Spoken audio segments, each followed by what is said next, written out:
This is my video series on restoring an AKAI MPC 60 from 1988, a legendary drum machine loved by producers worldwide and known for its characteristic sound. In this episode, recording and playing back the first sample, troubleshooting some gain switch noise issues, and finally running into a system crash after a rebuild, and theories as to the cause. Stay tuned, and thanks again for watching.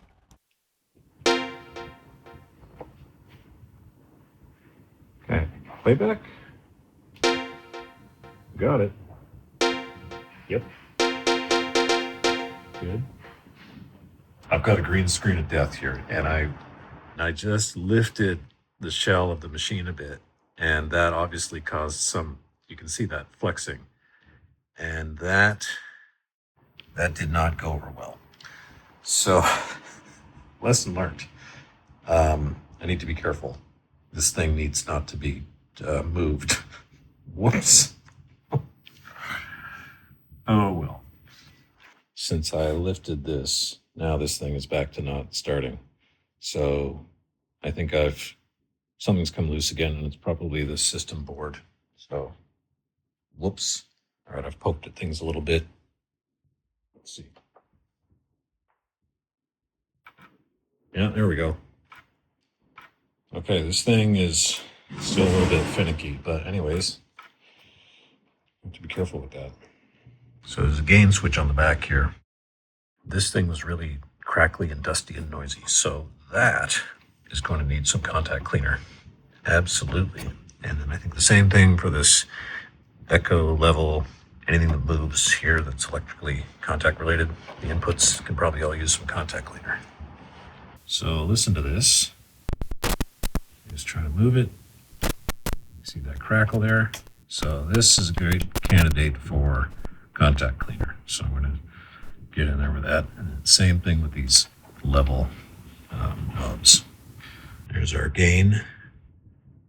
So I'm just going to try a little bit here. Here.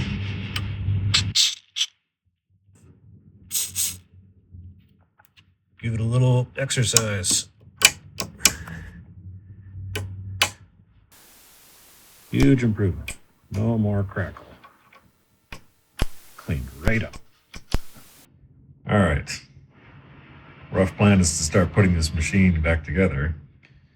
And I've got a few things I want to fix up. There's a little post here that broke off, a little weld, if you want to call it that, snapped. So take this out and try to glue that back in place before I do anything else. This one little metal post had come loose, and so I decided to try some Gorilla Glue to put it back into place. This worked pretty well. You're supposed to allow it to sit and cure for a couple of hours, but I gave it about half an hour and it looked like it was fine. Not to say that I'm impatient or anything, but maybe it's been half an hour, and I think this looks good. So, time to start putting things back together, I say. Here's a look at the reassembly of the top panel. Most of the work here, the time was spent on the 4x4, that is the 16 pads. There are these horseshoe-shaped kind of C-clamps that didn't quite want to stick, so I used a bit of children's glue just to hold them in place, and then put the assembly facing down, and then finally put the screws back in.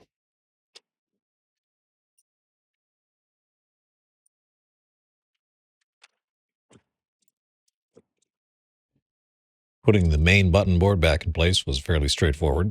There's one potentiometer, or a rotary pot, I should say, that's does need a little bit of fiddling to get into place. You'll see that coming up soon. There's a ring and a nut that you need to get on there from the circular section. A little bit tricky. I found that using a small wrench, I was able to turn it from underneath and then finish it from the top. There are two other pots that need to be installed similarly using a wrench and a nut. One for the contrast for the LCD, and the other is the main volume control. Go slow and take your time. Last things to connect here were the two PCBs, the secondary button board and the 16 pads. The LCD needed a little bit of planning. I still have to get that cable into here. I wasn't sure exactly how to put the LCD back onto the machine, so I reassembled the module itself, fit it into place, and then thought, okay, I think I'm just going to put the whole top panel back onto the machine first, and then figure out how to fit the screen in next. So once I got the top back on, I realized, all right, let's just reassemble kind of the rest of the machine. And then I decided to fish the LCD cable through the top panel and then sort out how to connect the cable to the module, and then finally put the module back together, and then put the module wiring back down through the top panel. So this whole thing was a bit of a process, but I think I made it work in the long run, and I didn't have to fiddle too much with the cables. But one thing to note, the cables are fairly long, but I recommend you pull them through the thing first, and make sure you're not accidentally yanking anything loose when you're lifting that top portion up there.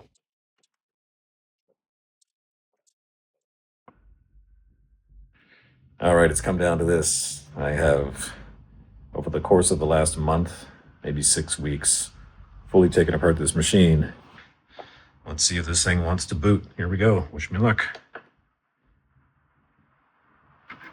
Hey!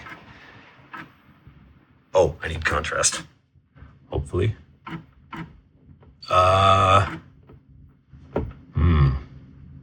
So the backlight worked, but it seems like the screen didn't light up, or the LCD didn't show characters. Time to poke around. Well, would you look at that? Took me about 2 seconds to find the culprit.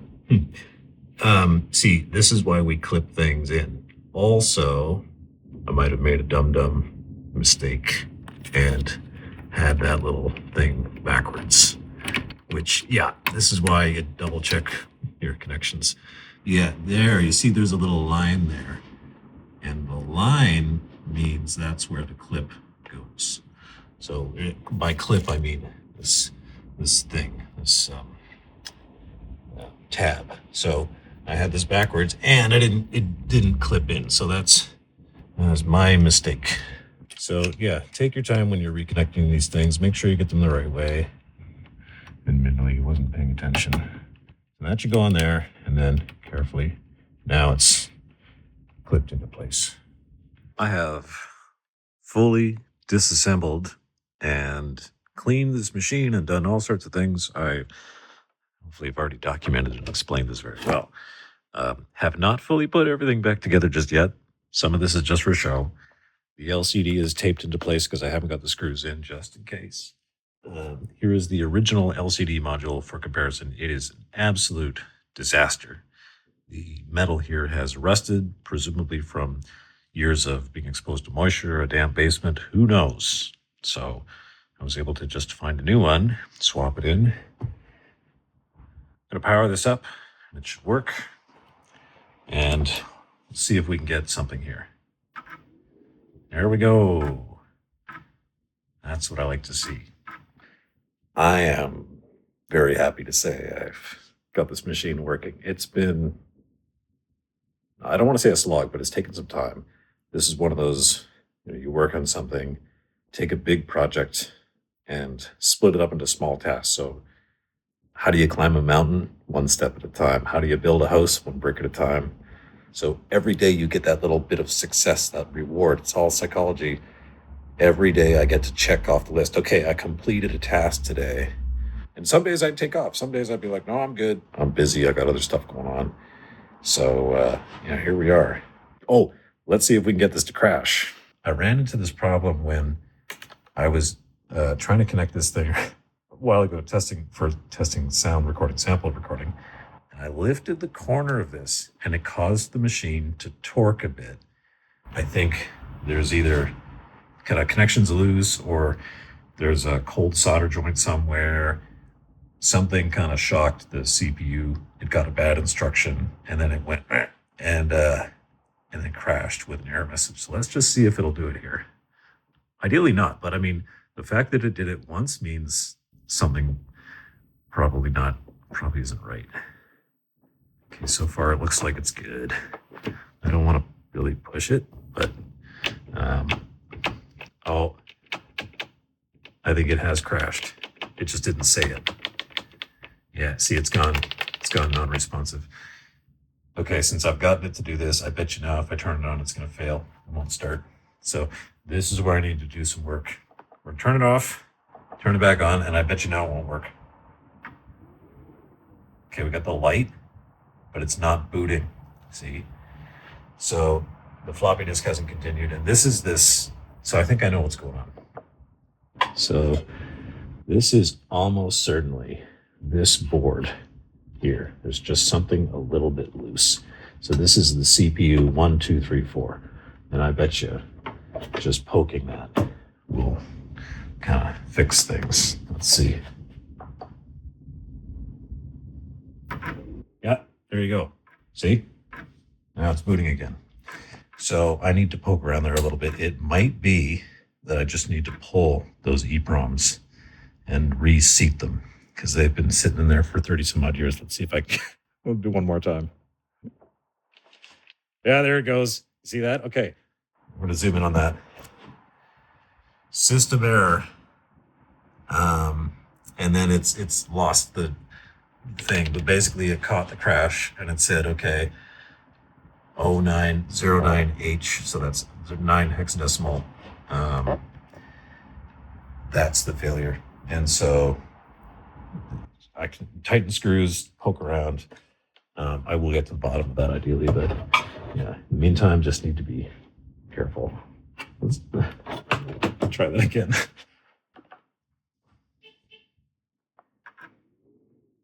Yeah, we're all good again. So it's temperamental, but hopefully I'll be able to get to the bottom of that. Coming up next, the beginning of the floppy disk drive adventure. Also, I found a way to reliably get the machine to crash, and I have theories on how to fix it. Taking a close look at some of the PCBs, old solder joints, testing connections, removing the original EEPROMs, and whatever else I think I can fit into the next episode. Thanks again for watching. See you in the next one.